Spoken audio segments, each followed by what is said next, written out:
Mbonu C. Obiageli, and here goes Pedagogy, where I talk to you about social, political, and economic matters in the form of a 1,000-word essay to grow your mind.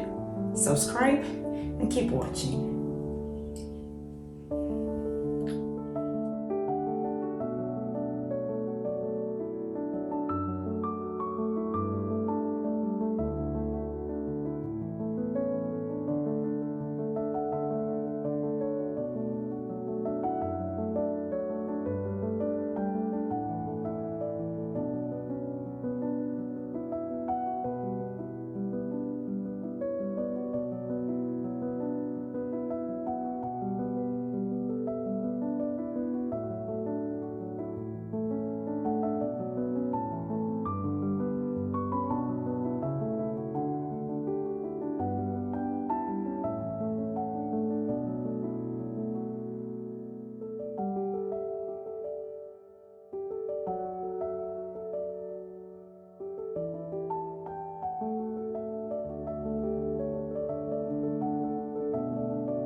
What is your favorite piece of art?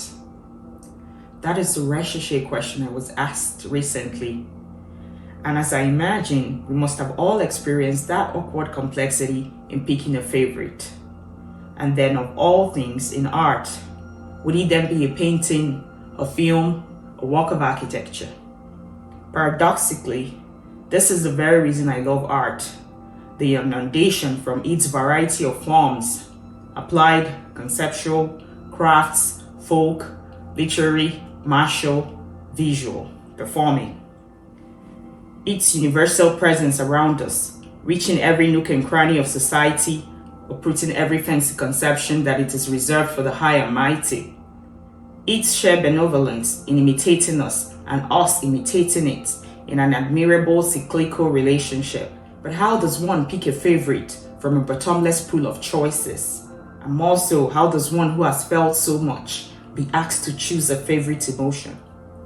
And yes, I believe that art is emotion infused into creativity, a product of the forces that internally seize our minds, our attempt at answers to the questions deeply lurking in our souls.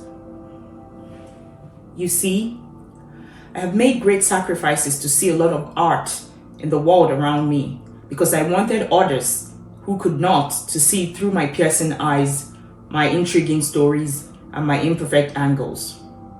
From being engulfed by the Mona Lisa, which hangs sleekly at the Louvre in Paris, to stroking the Peruvian carvings in Lima, my travel adventures have exposed me to different exquisite works of art across 4 continents and 4 wonders of the modern world.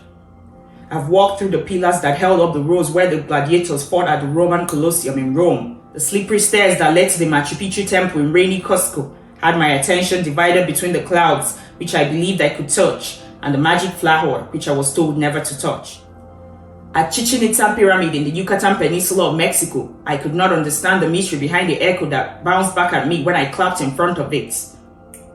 And one of the most remarkable moments of my Christian experience is staring into the artistic yet palpable eyes of Cristo Redentor in Rio de Janeiro, Brazil. The magnificence of these universal artistic expressions evoked the transcendence of the human emotion, and thus my encountering these creations has indeed earned me that sort of beautiful problem that a variety of options often presents. Yet, it is the multitude of choices and the plethora of alternatives that strengthens the legitimacy of any favorite, because no one can pick a favorite from one, and therefore my favorite is damn powerful because I have seen many. But even after I have crossed 7 seas and 7 lands, in that familiar Igbo expression, it is things fall apart, which I read as a young teenager yearning to understand the African predicament and the socio, political, and economic dynamics of our continent, that is my favorite work of art. Like most African millennials, I sought to understand the genesis of our inherited position in the world as the subjugated, and the reasons behind this vicious cycle of failures that plagued our society. My cultural understanding of the novel helped me to gain deeper insights into the sweeping effects of colonialism and the resultant economic disruption. It made me realize the artificiality of the imposed systems of governance and the immaturity of the consequent Western anti-pattern republics. It is this systemic inorganic top-down approach across sectors that yielded weak institutions which were embedded in endemic corruption and continue to leave Africa behind. I've continued to read Things Fall Apart every other year to remind myself why Africa and Africans must keep pushing for a better inheritance for the next generation, our children. So I suppose that art is about predilections, and we only see in art what is already in us, with our favorites being a reflection of our ideals and our preferences being the fragments of our thoughts. But more so, art is also the point where the present and the past collide in truth.